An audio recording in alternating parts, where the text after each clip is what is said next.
Hello, everybody. Yes, I believe for this event I need to moderate the hell out of this room. So, but it's great to have you here. We're going to have a very exciting topic. To me, it resonates a lot with my heart and soul, and I wanted to invite the panelists who think alike in this case. So we're going to have a very interesting panel about not just deep tech, but the journey of self-growth for mission-driven people. So, and this is a very delicate subject, more of a spiritual, mindful, asking yourselves questions, thinking, being human, and feeling. So I would like to invite today's panelists, and we're going to have a bit of a different setup today. But first, Liene Briede, please come here.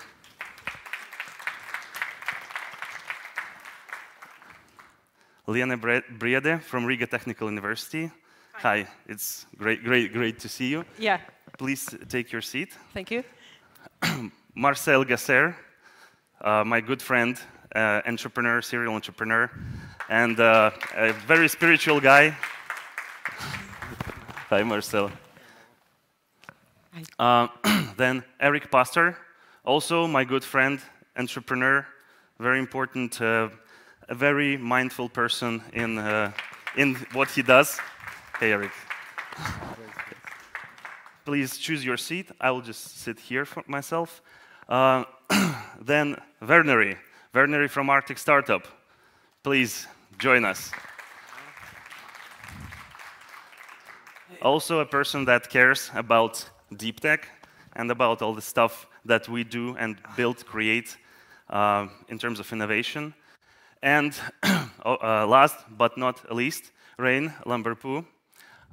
Please join us as well.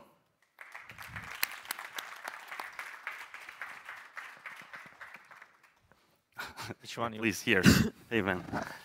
Let's take our seats, and you know, I think we're a bit too far from each other, so let's just move closer.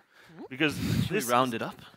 Yeah, this is going to be a bit different panel, so it's going to be more of an anti-panel. I don't want to lead too much it. I want to speak with you, to hear your thoughts, and let's interact. Let's interact. Let's not make it a Q&A session. And the idea is to bring people closer to making steps to, pursue their dreams, to carry on with their journeys. Here we speak about innovation. I obviously will kick off with a question, and I want to know how you feel. Because yesterday, when I was doing a keynote, one of the central thoughts for me about deep tech, and I just to double check whether I'm crazy or not, with guys who also know a lot and from whom I can definitely learn not a thing or two, but 10 or 20 or 200. So, so I would like to validate a statement that deep tech is there, the innovation, all those things, to reduce net amount of suffering in humanity. So via technology, making our lives better, reducing child mortality rates, prolonging, increasing life expectancy, all those things, more sustainable food production, but in an ethical manner. So innovation is one thing. Other thing is obviously human nature, greed, sometimes all those things that you cannot fix with technology. But I want to know your opinions. Does this resonate with you? Erick, what would you say? Well, that's why I choose deep tech, because I really want to find a purpose that is higher than myself and that can contribute society in one way or another. That's my initial thought. All right, Marcel, what do you think? Yes and no, because, for example, in the longevity, I always say, why would you extend your miserable life any longer? And so for me, it's always first the human, and technology can support us. So that's it. Yeah, but we have a room for healthy arguments, man. I would say that it's a good point, but technology is made by humans. So the humans need to have a higher purpose to develop that technology. So I would maybe add, sometimes I have the feeling we outsource our problems to technology. We think technology can solve. For example, the AI, when AI was asked, and she was correct. AI said humans are the biggest problem on this planet, and maybe technology will wipe us out because.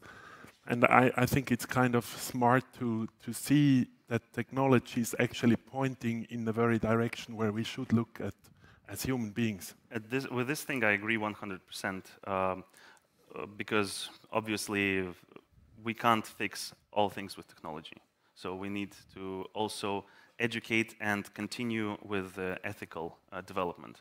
So, but I think those things go hand in hand. So, becoming an innovator, doing things, living longer, and but doing more things with your life that won't allow you to reflect on it as prolonging a miserable life, but prolonging something that you could never think about in this short 80 years average lifespan that we have. Liene, what do you think? Oh my God, that's the question. I believe that there's like no one answer about it, because each of us are trying to find a purpose, right? Purpose of our life. And the fun fact, like some weeks ago, I was in one event, and then one guy said, "Listen, there's no purpose of your life. That's it. Live." And this is important, because you are trying to find your purpose, and then if there's no purpose, then okay, fine, now I'm doing my best life because there's no purpose. And in deep tech, when you said that there's to reduce suffering, I was saying that when we met a person who is involved in deep tech, they suffer a lot. So a question if they really reduce maybe for others suffering, but for themselves they're suffering all the time to find application, money, people, etc. But again, I would say that deep tech, it's so many people involved in this chain, and each of it pieces has different sense of their role in the deep tech journey. Deep tech is a system. It's a huge system. There's people with, like, I would say Ilmars, who is talking about the business side, and he's totally right. So he knows the thing, and he have found himself in a deep tech. Then there's maybe scientist who is want to just discover things. That's it. It's passion. I'm discover. Leave me alone. I will continue discovering.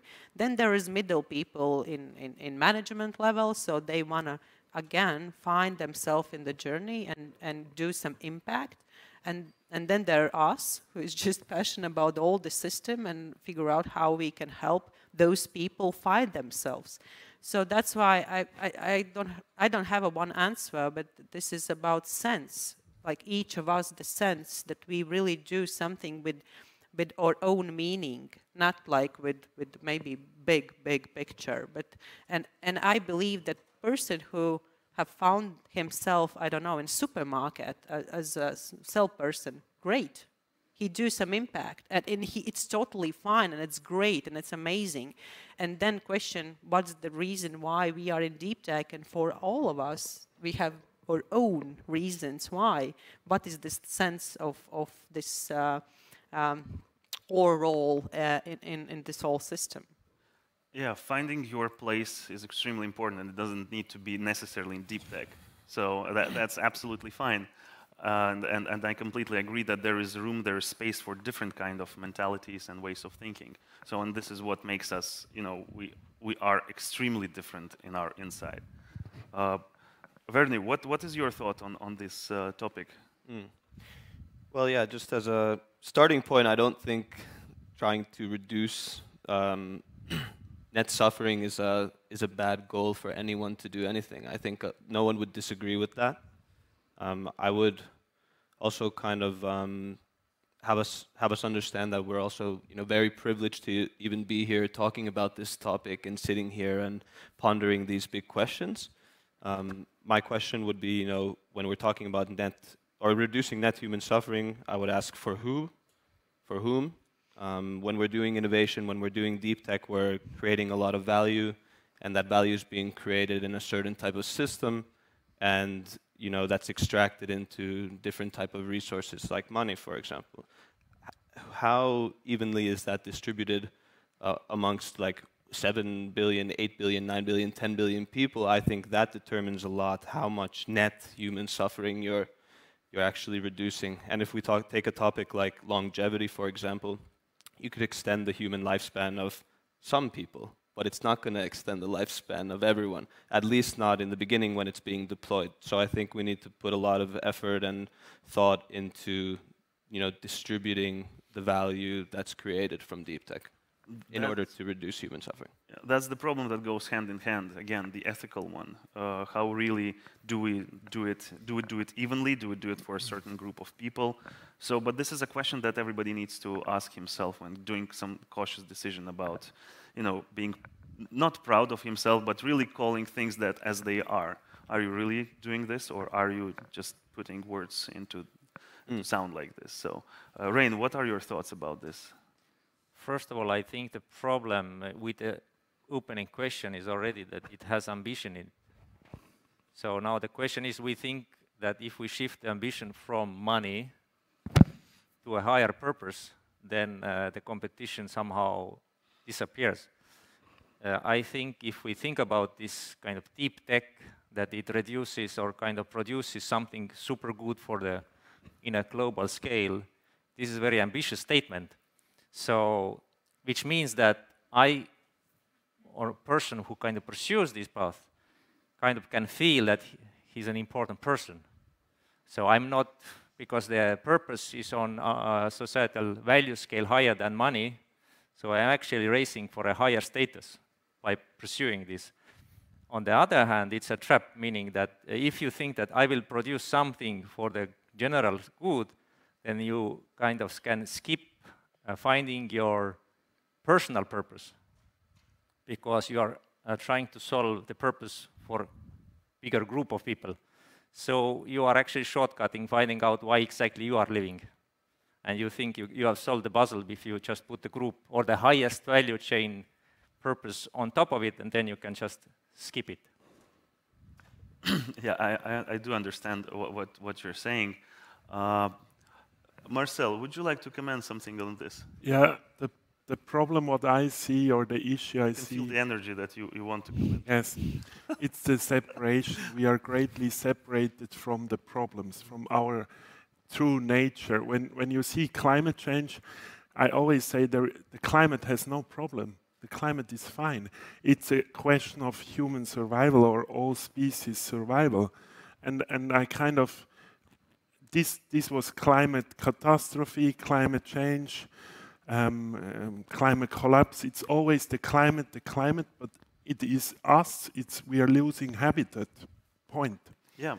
And with many other things, same with longevity. It's like, or this never-ending topic about ethical behavior in business. When you change your mindset, you cannot do unethical stuff. You cannot harm nature, or employees, or shareholders. So the motivation, that's what I want to say. The motivation has to come from inside. That's how I change the world. And we can say also that at the moment, technology is not anymore bottleneck for human evolution. Yeah. That's not the bottleneck. We already have enough technology to upgrade many of the life conditions. Now the question is exactly, the deep tech does not solve the distributing of the usage or wealth that is generated. Actually, it's giving an additional leverage for clever people to even become richer. So, and there is nothing developed actually that would spread it in a different direction. There's a common term also that they use. I think it originated in Silicon Valley, that the future is already here, it's just not evenly distributed. And I kind of think about that from one extreme and the other. Some people are living very abundant lives, and then some people are homeless. So, which kind of future are we going towards? How is the abundance going to be distributed? I agree. When we speak about resources, absolutely. But many people choose deep tech not for money. If you want to make money, you go somewhere else, it's going to be faster. It's, well, that's probably a fact. But the way the journey... I didn't knew that at the beginning. You didn't know? But it's just to interrupt this, How many people is an entrepreneur here? Just, okay, we have some hands. How many people is exploring to be an entrepreneur on this field? Okay, brave guys, all right. Who is just curious about this topic? Okay, cool, so we have half. So the thing is that my example is, when you think about deep tech technologies, there's a lot of factors without getting psychological. But sometimes you just want to do something cool. That is outside your routine. You want to get involved in technology one side, technology of the other side.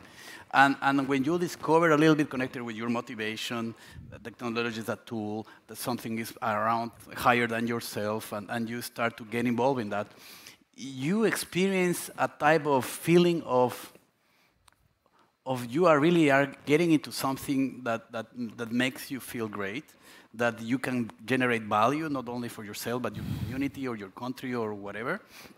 And in this process, somehow the excitement can blind you of the challenges that you're actually gonna face.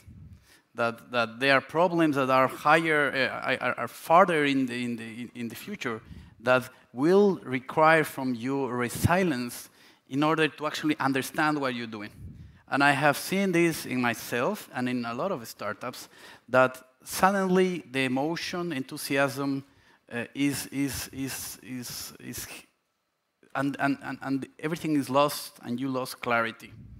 Clarity in the sense of you have an initial goal and a purpose to achieve or getting involved in something, but without getting support and without finding clarity in this path, you really can get all these negative emotions, getting involved in different ways, take wrong decisions that most of the time can make your startup fail. So I wanted to involve and know the people, because deep tech is an interesting word, but we can help the world in so many different ways, with academia, with learning, so many other things that you can help the world. And the ones who choose science-based processes really are getting into a topic where resilience and finding clarity in your path becomes very important. I want one moment before to validate Erick's statistics. Yes. How many people here don't like raising hands? Please raise hands. All right. So, yeah, just to be clear, right, Marcel? Yeah, I want to add to this. Maybe the clarity starts from my motivation. What is my motivation? Yeah. And I was on conferences, and there are always the guys who want to save the planet. And I was like, nice, you want to save the planet, but what is the real motivation? Yeah, it's a unicorn. I want to have a $1 billion valuation company. I said, it's fine, but which one? It's two different motives or motivation. Is it the $1 billion valuation, or is it saving the planet? And many have like an altruistic motivation, but it's not honest. At the core, they still want to make money for themselves. Once they reach a certain level, they want to contribute or give back. And I always say, be very honest. Both is fine, but be very honest what you want to do, the $1 billion or saving the planet. In that sense, $1 billion motivation is actually good, because otherwise, if deep tech people would only aim for the technology, then this technology will be always bought by big corpos who will make those $1 billion anyway out of it. So it's making it even more unequal distributed. So I would prefer to have a billion unicorns instead of having like hundreds. I don't know what is the term for this is what we really need to think about. Just one topic to really think about before we go far from this subject. That really, it's not about saving planet. It's not about making money. But it's, for me at least, it's about saving myself from not having a purpose. That's the way I see deep tech. That's exactly what I mentioned. It's outsourcing your problem to this field of research, so that let me put in service of great many people, so I don't need to be of service of myself. So if I don't find any value in myself, then I would need other people to kind of prove that, okay, your innovation brings a lot of value for society, so I compensate this feeling valuable through your opinion. Verneri, what's your thoughts? It sounds like you like building things. I mean, some people are really passionate about, you know, carpentry. Good for them, you know. That's their purpose. But then to Rein's point, there's no possible way right now, well, at least in the mainstream, for a company not to become value extracting. Even if they are a startup, a deep tech startup, they either end up doing an exit through an IPO or they get bought out by a corporate. And when you become an exit by IPO, then you are the corporate. So either way, that's going to happen. I want to ask your position. You are in an academic area, and you are involved with so many people in so many fields, so many topics, and I think it's crucial for Latvia, the world. How do you see this? Thank you. No, I just, it totally resonates to my thoughts, because when I work with the startups and especially young ones who have just, you know, this vision and dream and etc. And I'm that person who's asked why you want to do that, so, and then it's usual like money, etc. Okay, so let's imagine you have this 1 million, 1 billion, whatever and then what? What happens? So, what do you mean? So, okay, you have it. Imagine this is your, you know, wallet. There is 1 million. So what? Then I will be independent from what? And you know, and then you play around it, and then you go to the core, right? The core motivation, and the idea is the person want to be independent. So question is, if the deep tech is the answer to your core motivation to be independent. Because I would say no. Like, and again, question is this independency regarding the, like, a base of your motivation, if it will stay you on this journey, on the path, what you mentioned, because deep tech, it's not 1 year, it's not a month, it's years, 10, maybe 20. So question, if this motivation will hold you on that journey, that just, I want to be independent, and then there is investor and stakeholders and academia, etc. But you are independent. You can, you know, do the startup sexy thing, hey, because most of them think about this the startup journey is the fun part, party, you know, etc. But then goes to real reality, and it's completely different. And then, Anton, what you mentioned goes this mission. You really know, and what I said, you have the sense why I'm doing that. And you can see that in your journey, because you need to all the time hold on your, you know, backbone why I'm doing that. And it's here. I feel it. Like your question, like my work, I can't really touch the results. You know, and when, I don't know, my kid's asking, what are you doing, mommy? Can't tell. Like, I'm not going to the school, you know, these or career days, because I can't explain what exactly I do, because I work in the system level, and my result is happy people, you know, whatever. And in deep tech, sometimes you also can't see the results, right? In the first year and the second year, maybe you will never see the result. So it can't be your motivation like result-oriented. It should be mission-oriented. And it's a tough question. It's a tough path and tough journey without touchable results. And it's hard. It's really hard. Speaking of the mission aspects also, at least I do think it this way, that it's not about saving planet. It is, as I mentioned, about finding yourself, your personal purpose, and because you can choose, you have this privilege, living in this part of the world, choosing what to do, where to put impact. So that's just one bit of thought I wanted to really go through.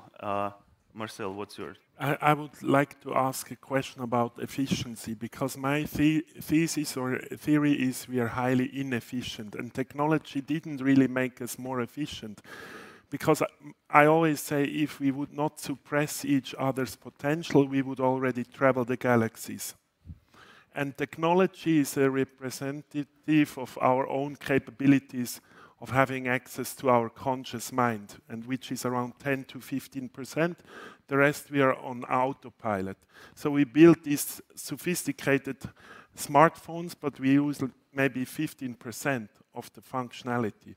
So I would love to hear from the panelists how this suffering, or I believe it's directly linked with how efficient we deal with technology or with our own consciousness. I have that in the top of my mind in two areas. One is that, yes, I feel like technology itself, especially electronic stuff, are like fighting for my attention and my time and my resources, especially mental resources. And in that part, being conscious of what tools are you using in order to be productive, efficient, connect with your team, becomes critical. And sometimes you want to get things done, and suddenly you get trapped with the tools that you are using, and a lot of information from everywhere, trying to sometimes offer you something, sometimes give you advice of something. So I have found that it's very useful to become a little bit analog, to disconnect from whatever is taking too much of you and going a little bit to the basics. And with that, then you find some clarity in what actually helps you to move forward. And I think you can start with that. But it's not the technology that competes for our minds. It is us not using it in the right direction, in a proper direction. In very many cases, of course, you know, for apps, it's our mind that is a product. They want to not be only devices. There's also our own internal processes with our teams, with our people, that requires to have better identification of how you are using that. But going analog is extremely important from time to time, just to have peace of mind, etc. But this is what you need to do all the time, regardless of technology development. 100 years ago, 500 years ago, you just need to be with yourself to really listen to yourself, because there's so many external stimulus that really brings the noise that distracts us from sensing ourselves. Rein, you have a comment, I believe. Yes, I wanted to add on top, or actually comment both of the ideas. One is the efficiency question. I think at the moment the technology which is most inefficiently used is the human. Meaning we don't understand, we don't know nothing how we function, and we don't invest time and energy. So if you want to boost efficiency, you need to get to know yourself. This means spiritually. Internally, yes. Yeah. How you are, you know, what drives your motivation, what is kind of the fears that are blocking your growth, and you know, all those things make you inefficient, because if there is a fear in a system, you will go long route. So if you go directly, you will be much faster. But if you are afraid of speaking up, or you know, going into conflict or fight or using anger, then you find all kind of usually, if you talk about deep tech entrepreneurs, in many cases they are solving the personal problem with the technology. So I know people who have built apps that help them to have a better conversation. So, and they have difficulty to talk with people. So, but they are going a long route, building 20 years technology so that I can talk. You know, that's if efficiency question. The other one you mentioned, which I really like, is that the core motivation being wanting to be independent. And I think this is very problematic motivation, because it's separating. It's kind of allowing me to be separate from your problems, your things. I can be independent. If I would plant one idea, I would say that let's aim for interdependence. So not codependence, but we influence each other, and we understand we are part of the same system. So if I win and you lose, actually I'm also losing. I think I agree with that, and then that independence can be easily translated into being alone as well. And I think you guys have laid out a really good framework of like from the micro level, from like inside out, but then from a macro level, I think the biggest inefficiency we have is then maximizing total like human potential, and that what's important for that is that we have, you know, all types of different people working on these technologies, being involved in their development and production. So I don't know how many people here are social workers, activists, artists. Raise your hand if you are. If you what? Oh, we have one. If you Lovely. if you do arts? Well, yeah, or if you're an art professional, for example, or an environmentalist or social worker or whatever. What I mean, my point is that in order to maximize the human potential inside of teams and of this technology to have the best possible potential to reduce human suffering, it needs to take everybody into account. I have a question for all of us and for the audience. Because deep tech is very hard, but for some people, I love it, for example. But a good guidance to see if it actually makes sense for you is let me see. How many of you think that you want to find yourself? Okay, we have 2, 3, 4, 5. Okay. How many of those who don't like raising hands? Okay, we 2 have more, so it's +1. And how many of you want to develop yourself? All of you are potential deep tech entrepreneurs. Because when you develop yourself and you find deep tech, you actually, in working on that, you develop yourself. You become more active, more passionate, you learn more, you interact with more people.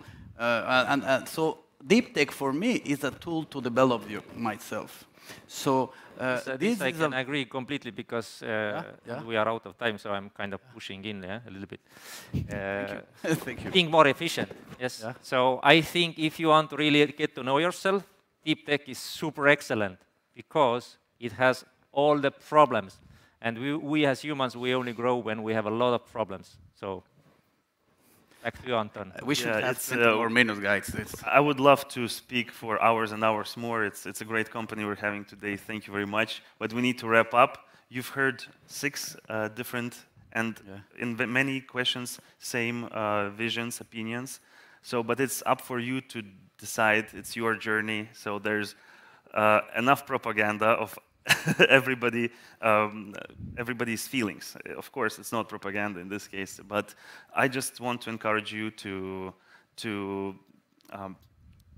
whatever you do, go with your heart.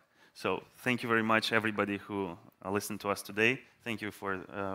I got excited, guys. Thank you. Thank you, Anton. Okay, thank you. Thank you. A round of applause. A round of applause to Erick, Liene, Marcel, Verneri, Rein, and Anton. Thank you very much.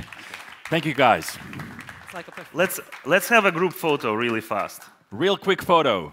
All right, come together, take out your phones, vertical, horizontal, cameras, action. Let's put some lights. Let's do also selfie.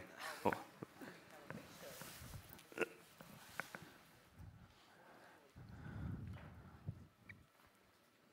Big happy family.